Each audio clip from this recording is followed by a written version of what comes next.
And now on BBC Radio 4, it's time for Another Audience with Max Wall, performed by Tony Lidington in front of an invited audience at the Concert Artists Association in London.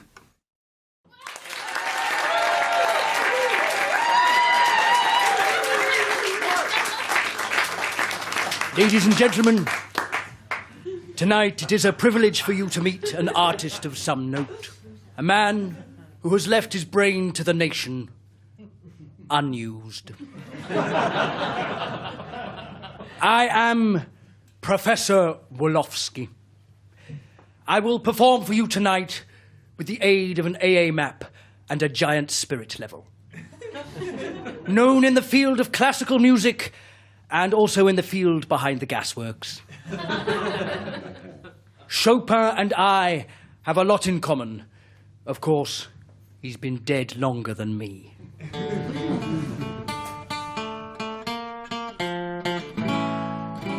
Had you just 2 days, you lazy animal? Man who sold you said you were fine. I don't like your ways, you lazy animal. You just stand around and blink your eyes. Stubborn old mule, can't just make you out. Seems you never use your ears the way I scream and shout. Doggone your soul, hide your ugly face from me. Hide your ugly face from me.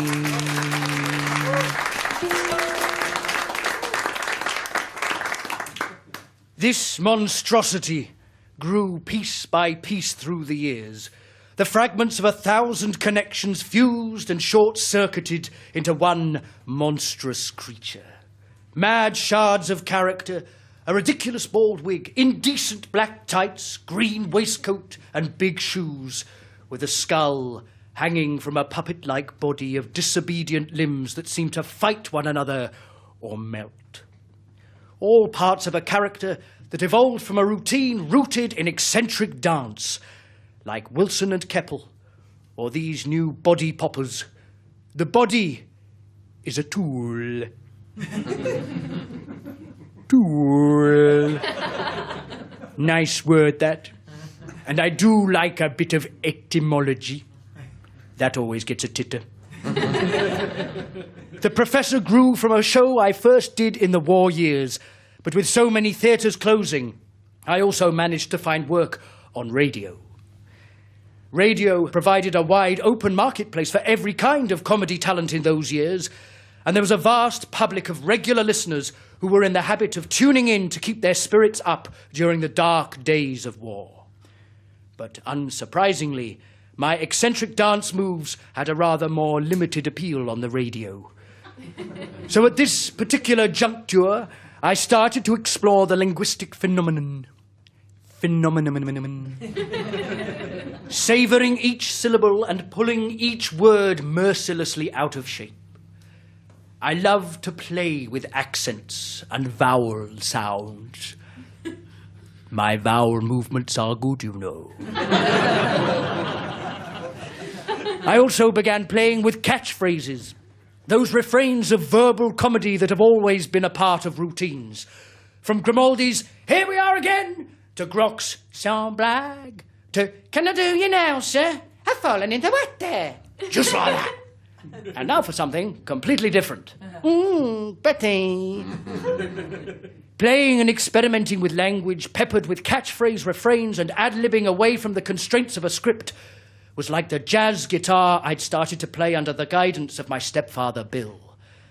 I wanted to be the Django Reinhardt of stand-up and unhinge comedy's grammar, and her grandpa.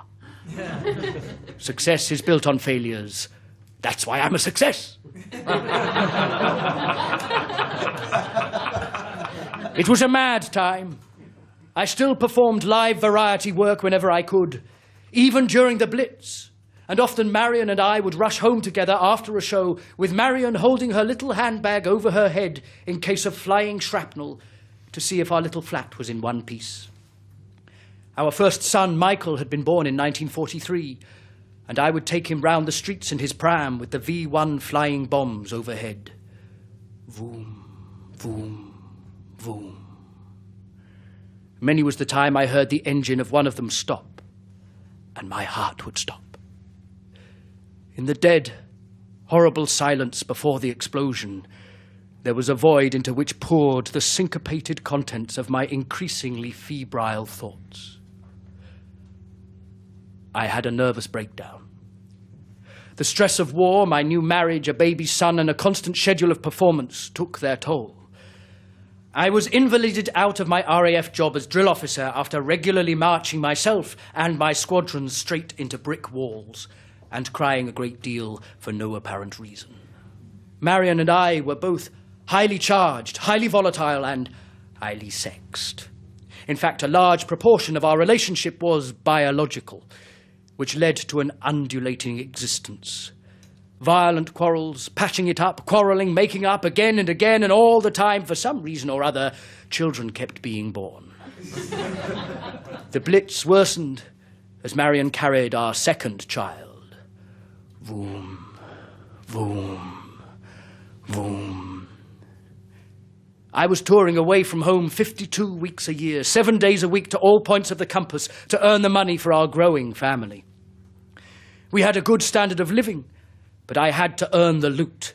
And to earn the loot, I had to go where it was. Marion often said, "Why accept so much work? Work less and see more of your children." But I would answer, "The world doesn't owe me a living. You must take what comes along when it comes. It's no use relying on the sentimental loyalties of theatrical managements." I was working twice nightly, 6 days a week on the variety halls, while also doing Sunday concerts, BBC broadcasts, and Christmas pantomimes. Vroom, vroom, vroom. When our third son, Martin, arrived, it meant we had 5 walls in our home.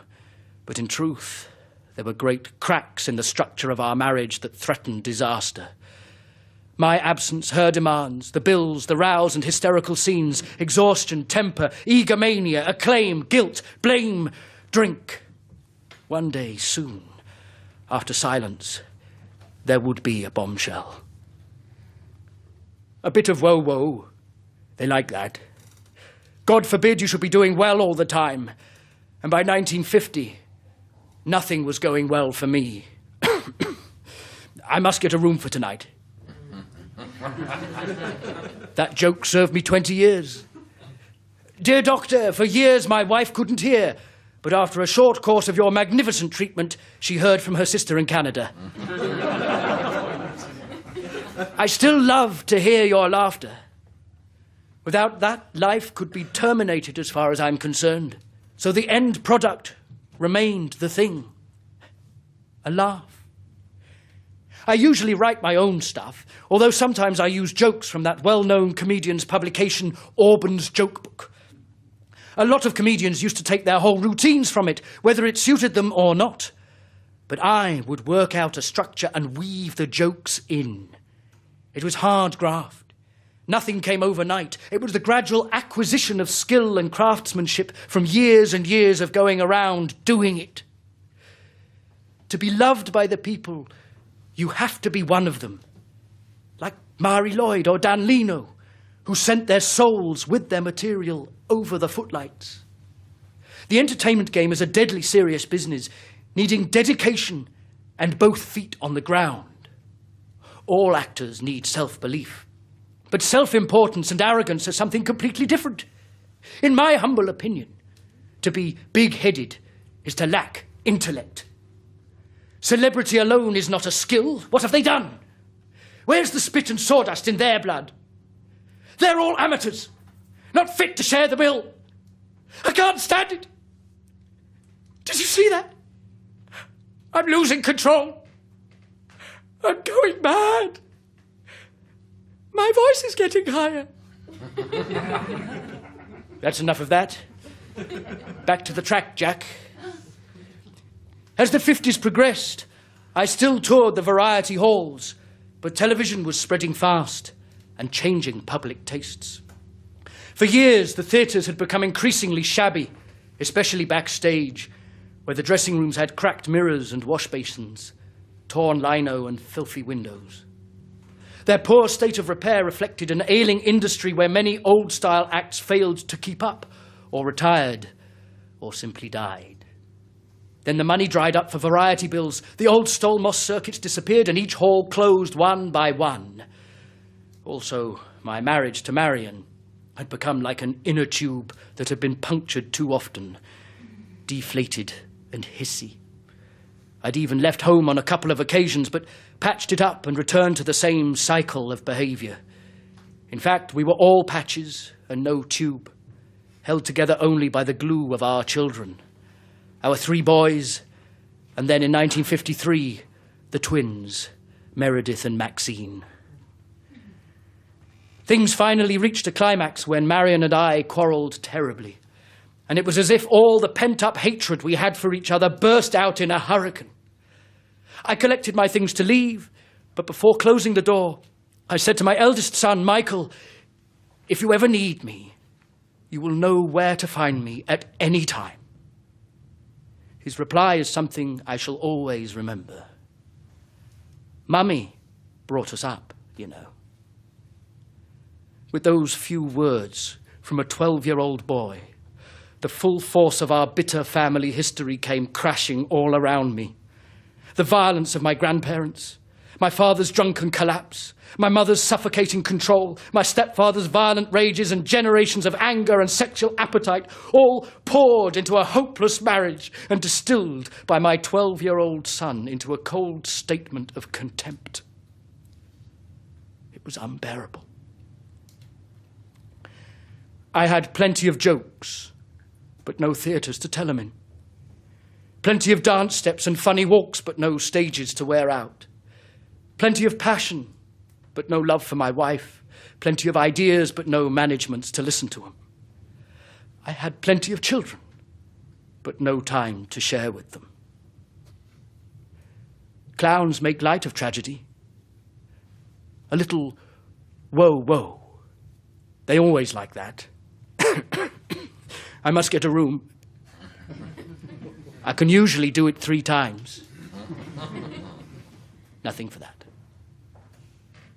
Nothing. Silence.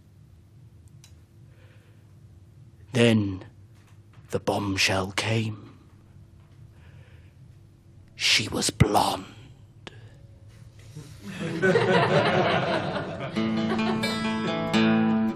Saved up all my money just to get you, 'cause I thought you'd help me on my way. Now I curse that evil day I met you. You just ignore everything that I say. Stubborn old mule, good for nothing pup. Guess you'd blame your ma and pa the way they brought you up. Doggone your soul, hide your ugly face from me. Hide your ugly face from me.